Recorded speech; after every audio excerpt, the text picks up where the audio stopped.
आज हम बात करने वाले हैं एक ऐसे नए बैंकिंग लॉ के बारे में जो 1 अगस्त 2025 से लागू हो गया है। Banking laws amendment act of 2025। ये रिफॉर्म इंडिया के बैंकिंग सेक्टर के लिए एक गेम चेंजर माना जा रहा है। गवर्नेंस को स्ट्रॉन्ग करने से लेके ऑडिट क्वालिटी इंप्रूव करने और डिपॉजिटर्स के पैसे को प्रोटेक्ट करने तक सब कुछ कवर करता है। चलिए स्टेप बाय स्टेप समझते हैं। इस एक्ट में टोटल 19 अमेंडमेंट्स किए गए हैं जो 5 बड़े लॉज को कवर करते हैं। पहला, Reserve Bank of India Act of 1934। दूसरा, बैंकिंग रेगुलेशन एक्ट ऑफ 1949।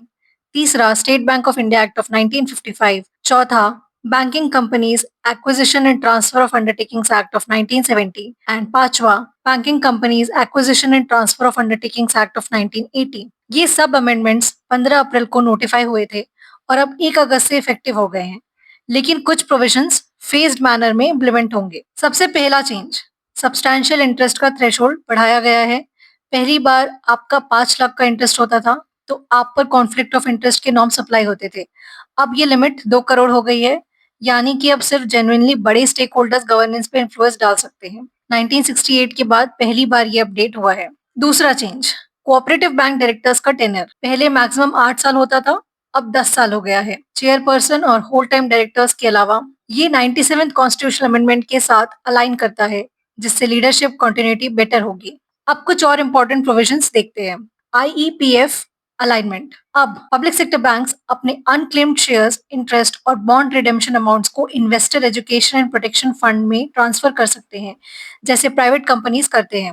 इससे डॉर्मेंट फंड्स का सही यूज होगा और इन्वेस्टर इंटरेस्ट सेफ रहेंगे। स्टैट्यूटरी ऑडिटर्स का रेन्यूमरेशन, अब पब्लिक सेक्टर बैंक्स अपने ऑडिटर्स को डायरेक्टली पे कर सकते हैं। इससे बेटर ऑडिट टैलेंट अट्रैक्ट होगा, ट्रांसपेरेंसी और अकाउंटेबिलिटी इंप्रूव होगी। रिपोर्टिंग चेंजेस, पहले हर फ्राइडे वीकली रिपोर्ट आरबीआई को देनी होती थी, अब रिपोर्टिंग फोर्टनाइट, मंथ या क्वार्टर के लास्ट डे पे होगी।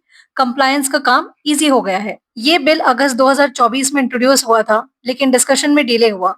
दिसंबर 2024 में लोकसभा ने पास किया और मार्च 2025 में राज्यसभा ने अप्रूव किया और अप्रैल 2025 में फाइनल क्लियरेंस मिल गया। अब RBI detailed implementation guidelines issue करेगा और बैंक्स अपनी गवर्नेंस पॉलिसीज अपडेट करेंगे। एक्सपर्ट्स कहते हैं कि इससे बोर्ड कॉन्स्टिट्यूशन, ऑडिट इंडिपेंडेंस और कॉन्फ्लिक्ट रेजोल्यूशन फ्रेमवर्क्स में बड़े चेंजेस आएंगे। तो दोस्तों, ये था बैंकिंग लॉज अमेंडमेंट एक्ट 2025 का एक क्विक ब्रेकडाउन। ये लॉ सिर्फ पेपर वर्क नहीं, बल्कि एक ऐसा स्टेप है जो आपकी डिपॉजिट्स को सिक्योर करेगा, बैंक्स को अकाउंटेबल बनाएगा और गवर्नेंस को मॉडर्न स्टैंडर्ड्स पे ले जाएगा। अगर आपको ये वीडियो इन्फॉर्मेटिव लगा हो तो लाइक, शेयर और सब्सक्राइब जरूर करें। मिलते हैं अगले वीडियो में, तब तक के लिए जय हिंद।